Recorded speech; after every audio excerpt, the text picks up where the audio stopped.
programa Marilu Cabanhas. Bom dia, Marilu. Olá, Glauco, bom dia. Bom dia a todos que estão acompanhando aqui o Jornal Brasil Atual. Vamos falar aqui sobre agrotóxicos. Eles podem aumentar a vulnerabilidade à Covid-19. É o que revela o relatório que tem uma indagação e acaba de ser lançado. Agronegócio e pandemia no Brasil, uma sindemia, está agravando a pandemia de Covid-19? Esse documento foi produzido por pesquisadores do Grupo de Trabalho Saúde e Ambiente da Associação Brasileira de Saúde Coletiva Abrasco, em parceria com a International Pollutants Elimination Network, IPEN. A IPEN é uma rede de organizações não governamentais que atua em mais de 100 países para reduzir e eliminar os danos à saúde humana e ao meio ambiente causados por produtos tóxicos. Neste trabalho participaram pesquisadores de Portugal, Dinamarca, Brasil. No total são 9, entre brasileiros e estrangeiros. E a gente vai falar agora com uma integrante brasileira aqui desse grupo, que é a Lia Giraldo, médica, pesquisadora da Fiocruz e integrante do Grupo de Trabalho, Saúde e Ambiente da Abrasco. Olá, Lia, bom dia, seja bem-vinda. Muito bom dia a todos os ouvintes, bom dia, Marilu, estou à disposição de vocês. Bom, Lia, o Brasil é o segundo país no mundo com maior número de mortos por Covid-19. Estamos chegando aí a quase 500 mil de mortos. A população mais pobre é a mais afetada. Estava vendo agora que pedreiro e faxineira são os que estão morrendo mais, inclusive. Essas pessoas, né, que também que têm trabalhos precarizados, também estão sendo afetados, os negros, indígenas, enfim. As pessoas que não podem ficar em casa, que precisam sair, né, trabalhar para ganhar aí, para garantir o sustento da família. Nessa realidade que surge mais um fator complicador, como aponta esse relatório, o agronegócio. Esse modelo de produção agrícola deixou o país mais exposto aos efeitos da pandemia, Lia. Vocês tratam a pandemia de Covid-19 como uma sindemia. Vamos começar explicando esse termo? Muito bem. A sindemia é uma junção de duas palavras, sinergia e epidemia. Aí cunhou-se internacionalmente essa palavra sindemia para caracterizar a interação de efeitos relacionado com doenças que interagem entre si e aumentam a sua gravidade. E depois foi se vendo que essas interações não são só nos efeitos, são na determinação também, no processo de determinação. Então, nós temos interações, por exemplo, a gente já sabe que certas doenças e certas situações de saúde agravam a possibilidade da Covid-19 ter um desfecho mais clínico, pior, como, por exemplo, a obesidade, a diabetes, as doenças cardiovasculares, os problemas de ordem pulmonar pregresso, os problemas neurológicos, né, como pessoas muito idosas que têm Alzheimer, por exemplo. Tudo isso são agravantes que fazem a pandemia se tornar mais séria do que apenas a virose, não é? A gente sabe muito bem também que 80% dos infectados por SARS-CoV-2, que é o vírus, tem uma evolução clínica tranquila, alguns nem sintomas têm, mas 20% pode ter uma sintomatologia e um desenvolvimento clínico da doença que se chama Covid-19, de maneira muito mais grave. E esses desfechos já estão sendo estudados em vários grupos populacionais, mostrando que existe, então, uma diferença epidemiológica em grupos mais expostos e em grupos que têm comorbidades. E aí é onde que a gente vai encontrar as interações também com as condições de vida, que também já estão bastante, condições de trabalho e condições ambientais e as questões relacionadas, por exemplo, à exposição a certos agentes químicos que afetam o sistema endócrino, imunológico e o sistema nervoso central. É o que acontece também com os agrotóxicos. Então, os agrotóxicos faz parte da produção no modelo do agronegócio. Então, ele tem uma rota, uma via de agravamento da pandemia.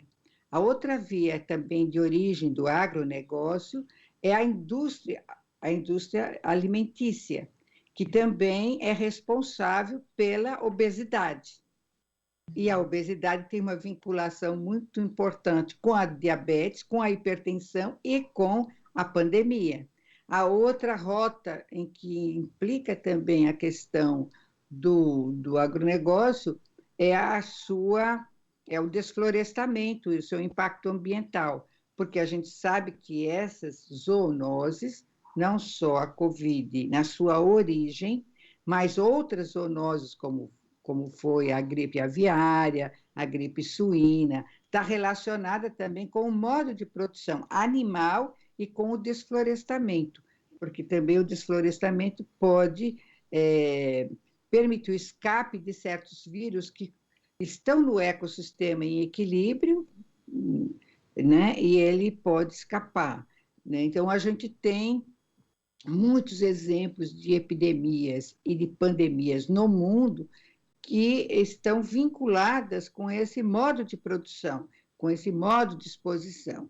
E, particularmente, no caso da Covid-19, que é vinculada a esse vírus SARS-CoV-2, a gente, nesse relatório, mostra no contexto brasileiro, porque cada país tem o seu contexto, as vulnerabilidades elas são diferenciais na zona urbana, na zona rural, nas zonas onde vivem os indígenas, na floresta, né?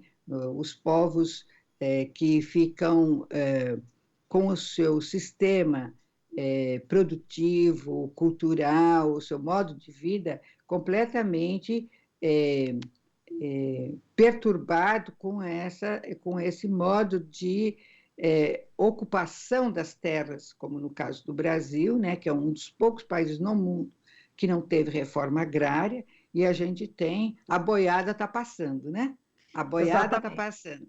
E justamente a pandemia, como foi anunciado pelo próprio governo federal, é uma excelente oportunidade para passar a boiada. E o que significa passar a boiada na pandemia? Significa liberar mais agrotóxicos. É isso que eu ia te perguntar, se me permite, Lia. Claro. Realmente, não dá para dissociar o agronegócio do agrotóxico, né? E para agravar ainda mais a situação, o governo, desde o início da pandemia, liberou aí mais de 600 agrotóxicos. A Agência Nacional de Vigilância Sanitária, Visa, está na pandemia com foco aí na autorização também ou não das vacinas para a Covid-19. Agora, qual que é a sua avaliação em relação aos agrotóxicos? Qual que é a postura da Anvisa em relação a esse tema, na sua opinião? Eu falo isso com bastante, vamos dizer, sapiência, porque eu participei de um processo, coordenei um grupo de trabalho que se dedicou, a pedido da Anvisa, em 2009, a revisar 11 agrotóxicos proibidos no mundo e que ainda eram utilizados no Brasil e que parte ainda continua, no sentido de atualizar o registro, se mantém ou não mantém. Porque a legislação brasileira, ainda vigente, que estão tentando eliminar, ela considera que tem efeitos que são proibitivos. Então, se em qualquer lugar do mundo for demonstrado que aquele agrotóxico tem esse efeito proibitivo, como produzir câncer, efeitos fetais, né, no desenvolvimento fetal, né, efeitos de disruptor endócrino, quer dizer, de perturbação do sistema endócrino, esses efeitos eles são proibidos, têm efeito proibitivo. Então, demonstrado por qualquer meio científico, seja por estudos experimentais em animais ou por estudos epidemiológicos observados em populações humanas, ela tem que proibir no Brasil. No entanto, como o registro de agrotóxicos, ele, quando feito, ele fica eterno, até que você demonstre que tem esses efeitos proibitivos, então, por conta disso, fizemos esta revisão. Então, a gente sabe que a Anvisa, para o tema do agrotóxico, no sentido de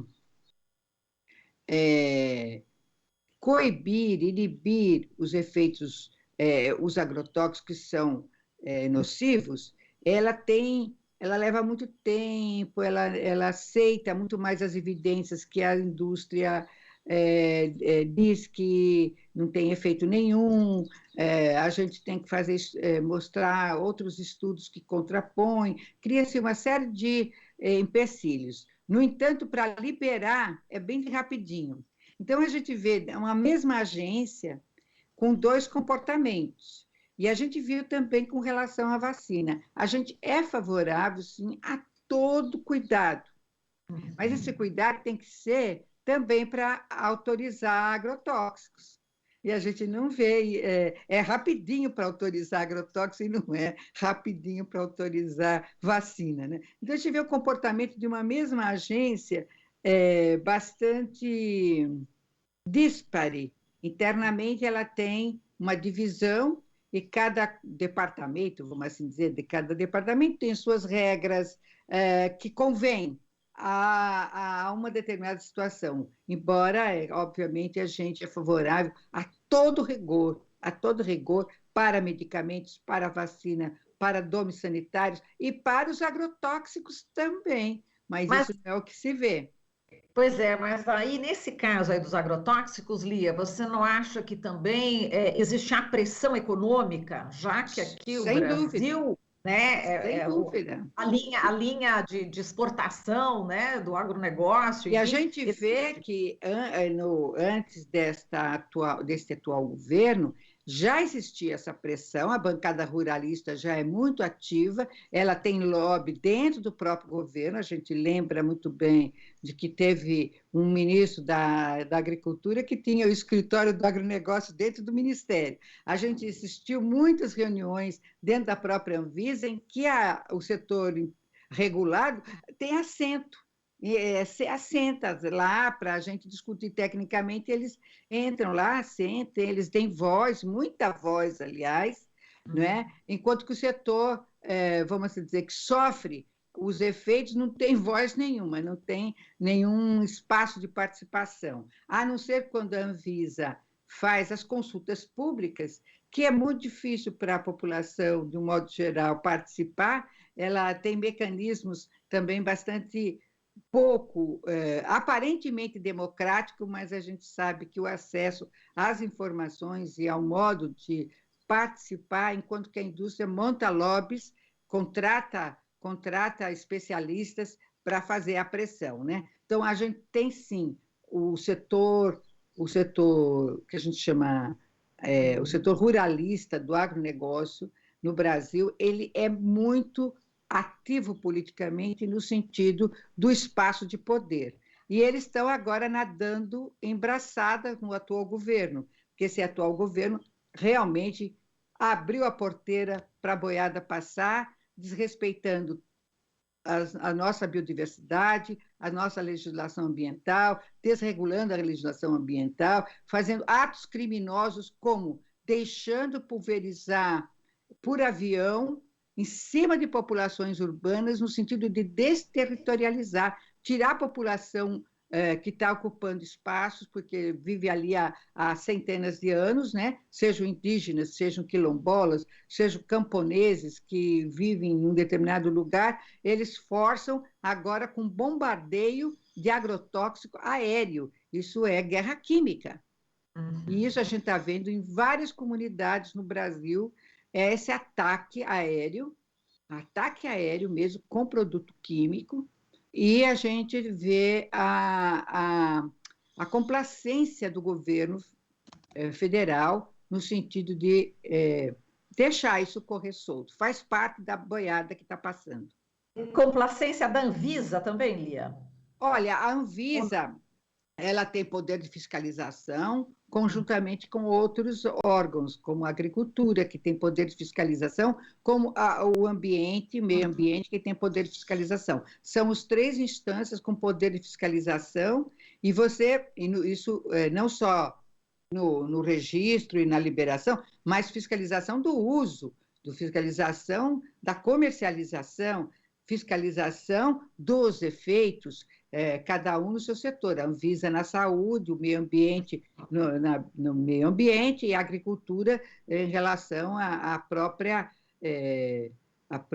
produção agrícola. Então, a gente vê que nós estamos absolutamente em um processo avançado de desmonte dos controles e das fiscalizações em nosso país. Então, a gente está, de fato, sofrendo não só a pandemia, mas no ambiente da pandemia, nesse contexto da pandemia, nós estamos sofrendo outros tipos de vulnerações, né, que estão levando a nossa população a uma condição que eu faço coro, porque eu nunca vi isso na minha vida. Eu já tenho 73 anos, com 46 anos de formada e de vida profissional. Eu nunca vi na minha vida, mesmo nos períodos menos democráticos desse país, eu nunca vi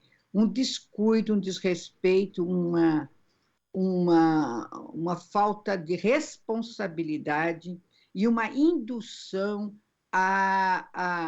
realmente a possibilitar que a nossa população se exponha e com, inclusive, uma perda muito significativa dos seus direitos sociais, as dificuldades, inclusive, com relação ao financiamento, à desestruturação do sistema de saúde, do sistema educacional, do sistema ambiental. Quer dizer, há um processo de seguridade social, de um modo geral, é um processo de, vamos assim dizer, deliberada de uma eliminação de parte da nossa população, justamente a mais pobre, aquela que atrapalharia, não é, o desenvolvimento ultraneoliberal instituído ou que está no cenário ou no desejo de quem está no governo atualmente. Essa é uma situação muito grave que não tem precedente na história do Brasil. Não tem. Gravíssimo, gravíssimo, Lia. Agora, eu queria te perguntar uma questão em relação às pessoas que consomem alimentos, esses que a gente compra no supermercado. Quer dizer, eu já compro orgânicos, me esforço, tento economizar ao máximo para comprar orgânicos. Agora, tem pessoas que não conseguem, inclusive, ter acesso aos alimentos orgânicos e que se alimentam, enfim, com esses, não só alimentos, como produtos alimentícios, né? Como você falou também da indústria, enfim, ultraprocessados e tal. As pessoas, elas estão, por esse relatório, essas pessoas que têm esse contato direto com os agrotóxicos, enfim, que são pulverizadas, ou que trabalham ali no dia a dia, que são mais expostas, a população que vive, que consome a água, que respira o ar, enfim, que está nesse ambiente poluído, né? Agora, as pessoas que estão nas cidades, por exemplo, comprando alimentos no supermercado, essas pessoas também estão expostas, estão vulneráveis, estão mais predispostas também a sofrer com a Covid? Veja, então, como a gente demonstra nesse relatório, os agrotóxicos podem afetar o sistema endócrino, portanto, predispor as pessoas à obesidade, não é? Ela pode, além dos açúcares e da quantidade de sal, etc., que tem nesses produtos, que também é outra via de indução de obesidade, mas tem agrotóxicos que são morbígenos, obesogênicos, Então, produzem obesidade, porque é disruptor endócrino, produz outras doenças, inclusive diabetes também. Você tem o sistema imunológico pode ser afetado, já tem muitos estudos, então diversos agrotóxicos afetam o sistema imunológico. A gente sabe que a exposição ela não é a um único agrotóxico, é uma mistura de agrotóxicos. Então, a Anvisa tinha um programa que estava funcionando muito bem, que era o PARA. Era um programa de análise de resíduos de agrotóxicos nos alimentos consumidos in natura, não é? Esses que a gente compra na feira, no supermercado, não o processado. E nos processados também tem agrotóxicos, né? Mas esses aí que tinham um programa para fazer o monitoramento de resíduos de agrotóxicos nos alimentos mais consumidos pela população, certo? E esse programa vinha se expandindo, vinha ampliando a sua amostragem e o espectro de agrotóxicos a serem analisados, de resíduos de agrotóxicos. Então, o último relatório desse PARA, ele se diz respeito a amostras colhidas em 2017 e 2018. Foi publicado em dezembro de 2019. De lá para cá, mas já atrasado. Foi publicado um ano depois das análises, né? Então, a gente tem, infelizmente, esse programa está parado, vamos assim dizer, não é? Ele está parado, a gente está sem informação, porque essa é outra estratégia do governo federal na passada da boiada, é tirar as informações, fazer confusão com o sistema informacional, né? Não só ter notícias falsas, etc., mas tirar a informação, né? Ou fazer confusão com os dados, né? Então, o fato, no caso do PARA, desse programa de análise de resíduos, ele está paralisado, né? Esse programa é importante porque ele era um indicador trágico, portanto, a gente não tem a quantidade exata que cada ser humano que consome no mercado consome de agrotóxicos no seu dia a dia. Ele usa parâmetros indiretos, a partir dessas amostragens, para demonstrar ou fazer um monitoramento como se fosse um iceberg, né? Mostrar a pontinha do iceberg. O que está debaixo é muito maior, tá certo? Mas ele é para demonstrar se as medidas de fiscalização, se a legislação está funcionando bem. E a nossa população está, sim, consumindo no seu dia a dia, especialmente, inclusive desde a infância, porque aqueles alimentos que a criança come na sua sopinha, na raspinha, nas suas papinhas, como a cenoura, o tomate, né, a maçã, etc., tem muito agrotóxico. Então, a criança já começa muito cedo. Então, o ser humano, né, no Brasil começa muito cedo a se expor, e existe isso, um efeito crônico, de longuíssimo prazo. Então, obviamente, toda fiscalização ou toda vigilância, ela se dá em cima muito de efeitos agudos. Quer dizer, comer uma quantidade e morrer, ou comer, isso vai ter no suicídio, né? Ou comer uma quantidade, ou numa exposição no trabalho, ou com esses aviões que estão bombardeando, se a pessoa fica doente agudamente. Mas esse comer um pouquinho todo dia leva a doenças crônicas. Então, as doenças crônicas, elas vão atingir diversos sistemas orgânicos. Especialmente importante é o sistema nervoso central, como pode também levar a malformações congênitas, ao câncer, e também fragilizar o sistema imunológico. Agora, Lia, só já que você tocou no PARA, né, no programa de análise de resíduos de agrotóxicos em alimentos, e eu li no relatório, e eu vou querer encerrar aqui com você, que a gente já está no limite, mas eu achei muito importante esse dado que vocês apresentam, que é possível encontrar, né, nos alimentos até 21 agrotóxicos diferentes em um único produto. Sim. É alarmante isso. porque é impressionante mesmo.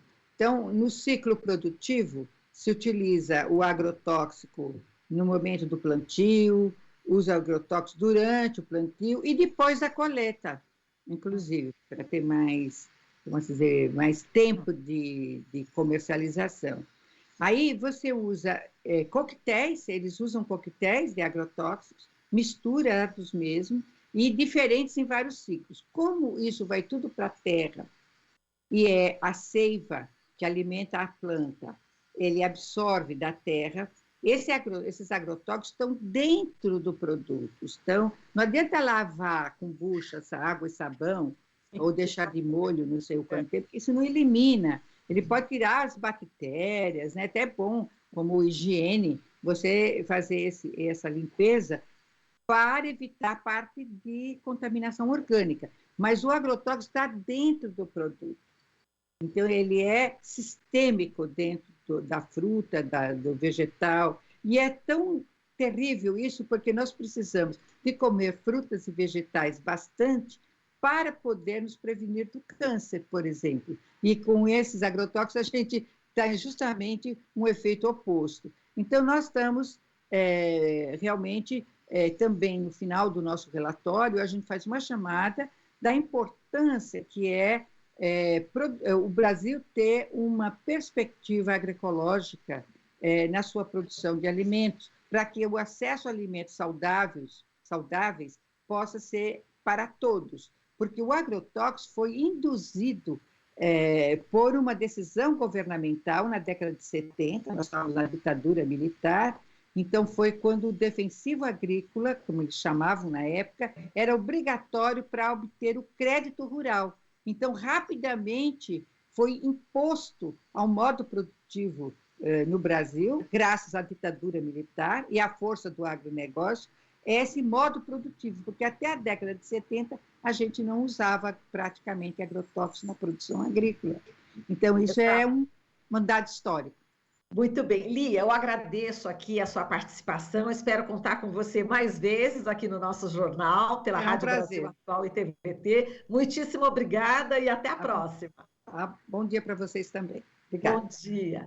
Falamos aqui com a Lia Giraldo, médica, pesquisadora da Fiocruz e integrante do Grupo de Trabalho Saúde e Ambiente da Abrasco. Você está ouvindo Jornal Brasil Atual. As notícias que os outros não dão.